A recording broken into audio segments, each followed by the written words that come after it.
Hi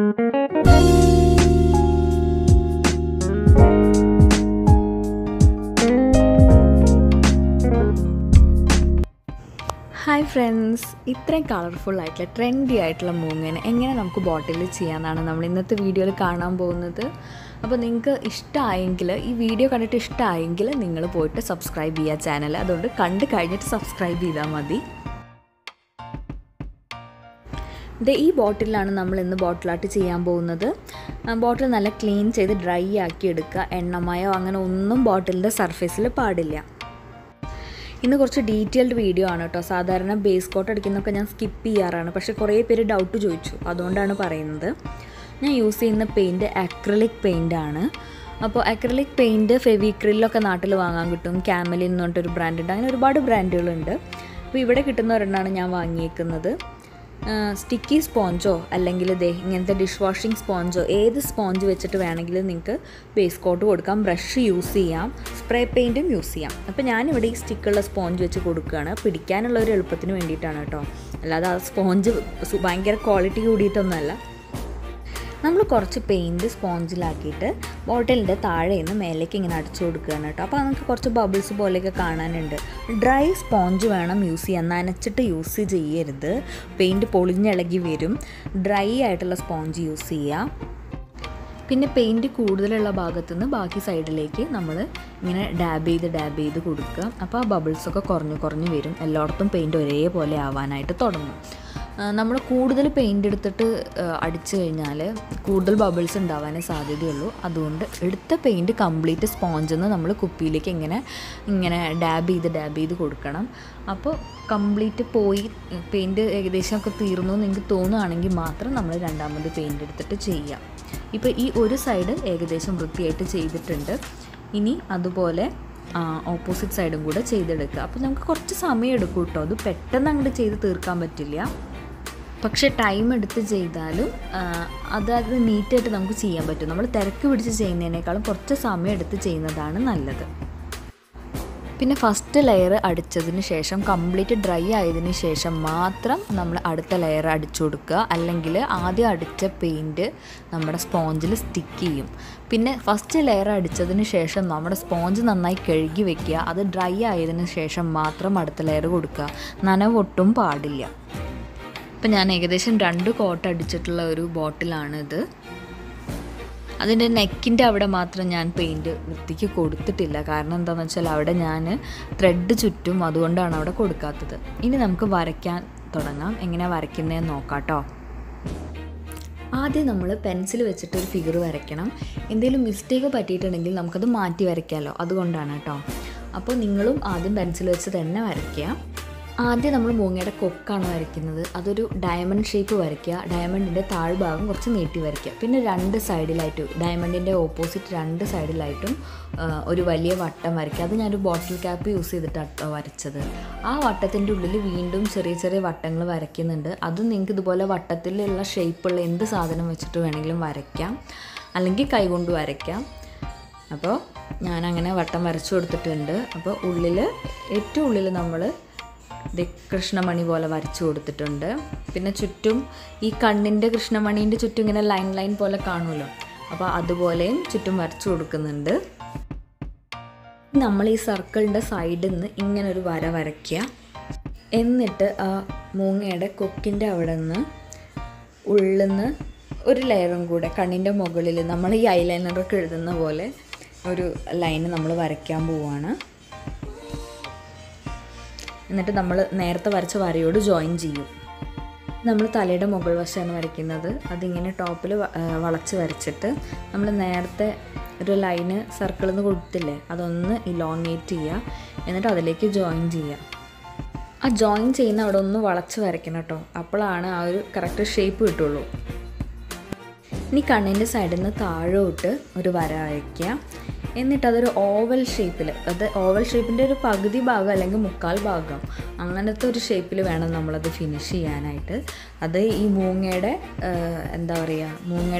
body, അതാണ് നമ്മൾ വരയ്ക്കുന്നത്.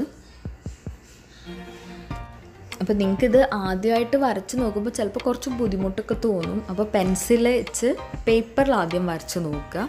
ആദ്യത്തെ പ്രാവശ്യം ചിലപ്പോൾ ശരിയാവില്ല, വീണ്ടും വരച്ച് നോക്കുക. അപ്പോൾ 2-3 പ്രാവശ്യം വരയ്ക്കുമ്പോഴേക്കും എന്തായാലും ശരിയാവും. കാരണം ഇത് ഒത്തിരി കോംപ്ലിക്കേറ്റഡ് അല്ല, എല്ലാവർക്കും വരയ്ക്കാൻ പറ്റുന്നതേ ഉള്ളൂ. അപ്പോൾ വരയ്ക്കാൻ താല്പര്യമുള്ളവർ, പഠിക്കണം എന്ന് ആഗ്രഹമുള്ളവർ അങ്ങനെ ഒന്ന് വരച്ച് നോക്കുക കേട്ടോ.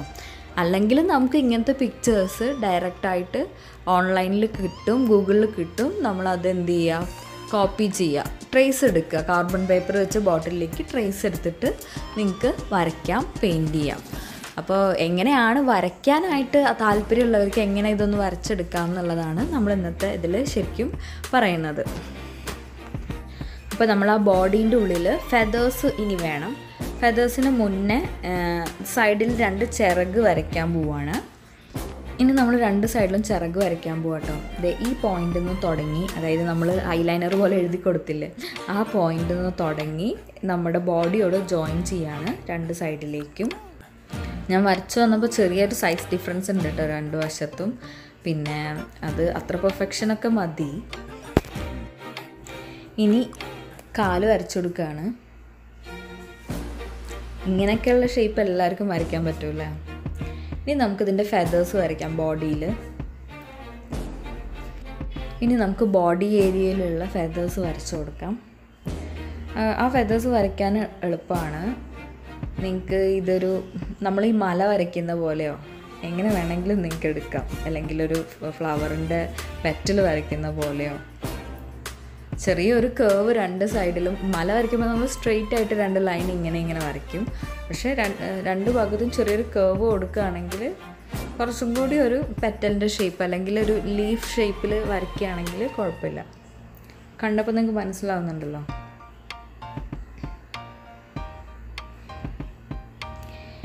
ഇപ്പോൾ നമ്മൾ ഫസ്റ്റ് ലൈൻ വരച്ചു. ഇനി ഇപ്പോൾ താഴേക്ക് കൂർത്ത് നിൽക്കുന്ന ഒരു ഭാഗം ഉണ്ടല്ലോ.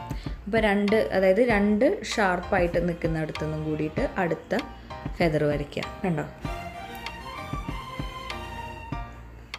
അപ്പോൾ നിങ്ങൾക്ക് ആ ലെയർ ഫുള്ളാവും. അങ്ങനെ നമ്മൾ ഈ താഴെ വരെ കംപ്ലീറ്റ് ആവുന്ന വരെ ഇത് ഫില്ല് ചെയ്തുകൊണ്ടേ ഇരിക്കുക.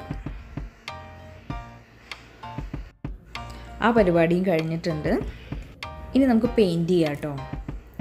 അപ്പോൾ ഞാൻ ഇഷ്ടമുള്ള കളേഴ്സ് നിങ്ങൾക്ക് ചൂസ് ചെയ്യാം. നല്ല ബ്രൈറ്റ് ആയിട്ടുള്ള, നല്ല വൈബ്രൻ്റ് ആയിട്ടുള്ള കളേഴ്സ് നിങ്ങൾക്ക് എടുക്കാം. അപ്പോൾ ഞാൻ എൻ്റെ ഒരു ചോയ്സിലുള്ള കളേഴ്സ് എടുത്തു എന്നേ ഉള്ളൂ. നിങ്ങൾക്ക് ഇത് ഭംഗിയുണ്ടാവും തോന്നുകയാണെങ്കിൽ വേറെ കളർ കോമ്പിനേഷൻസൊക്കെ സെലക്ട് ചെയ്യാം. അങ്ങനെ വെറൈറ്റി കളേഴ്സൊക്കെ ട്രൈ ചെയ്യൂ. ഇതിൽ ഞാൻ കൂടുതൽ എക്സ്പ്ലെയിൻ ചെയ്യാത്ത എന്താണെന്ന് വെച്ചാൽ ജസ്റ്റ് പെയിൻറ്റ് ഫില്ല് ചെയ്യല്ലേ, അതെല്ലാവർക്കും അറിയുന്ന കാര്യമാണ്. അതുകൊണ്ടാണ് ഞാൻ കൂടുതലൊന്നും പറയാത്തത്.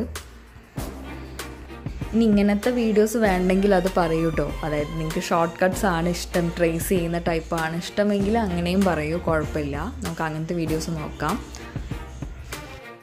പക്ഷേ 2-3 പ്രാവശ്യം വരച്ച് നോക്കിക്കഴിഞ്ഞാൽ എല്ലാവർക്കും ഇത് വരയ്ക്കാൻ പറ്റുമെന്ന് എനിക്ക് ഉറപ്പാണ്. ഇനി നമ്മുടെ ഫെദേഴ്സിൻ്റെ നടുവിൽ ഒരു നീണ്ടൊരു സാധനം ഇരിക്കില്ലേ, അതാണ് നമ്മൾ ഈ ലൈൻ പോലെ ആയിട്ട് ഇങ്ങനെ സെൻറ്ററിൽ വരച്ചു കൊടുത്തത് കേട്ടോ. അതുപോലെ സൈഡിലുള്ള ചിറകിൽ ഇതുപോലെ ബ്ലാക്ക് വെച്ചിട്ട് ഇങ്ങനെ ഫില്ല് ചെയ്ത് കൊടുക്കുക ഈ ഷേപ്പ്. നമ്മളിപ്പോൾ വൈറ്റ് ബാക്ക്ഗ്രൗണ്ടിലാണ് ഇത് ചെയ്തേക്കുന്നത്. അപ്പോൾ എനിക്കിതൊന്ന് യെല്ലോയിലേക്ക് മാറ്റണം എന്നുണ്ട്. അപ്പോൾ ഞാനൊരു ബ്രഷ് എടുത്തിട്ട് യെല്ലോ കളർ ആക്രിലിക് പെയിൻറ്റ് എടുത്തിട്ട് ബാക്ക്ഗ്രൗണ്ട് ചേഞ്ച് ചെയ്യാൻ പോവുകയാണ്. ബ്രഷ് എടുത്തിരിക്കുന്നത് എന്താണെന്ന് വെച്ചാൽ നമ്മുടെ ഈ ഷേപ്പൊക്കെ നല്ല ഇടയിൽ ചെറിയ ഗ്യാപ്സൊക്കെ അല്ലേ, അപ്പോൾ സ്പോഞ്ച് വെച്ച് ചെയ്യുമ്പോൾ കറക്റ്റായിട്ട് ചെയ്യാൻ പറ്റില്ല. അതുകൊണ്ട് ഞാൻ ബ്രഷ് വെച്ചിട്ട് ഈ കോട്ട് കൊടുക്കുന്നത്.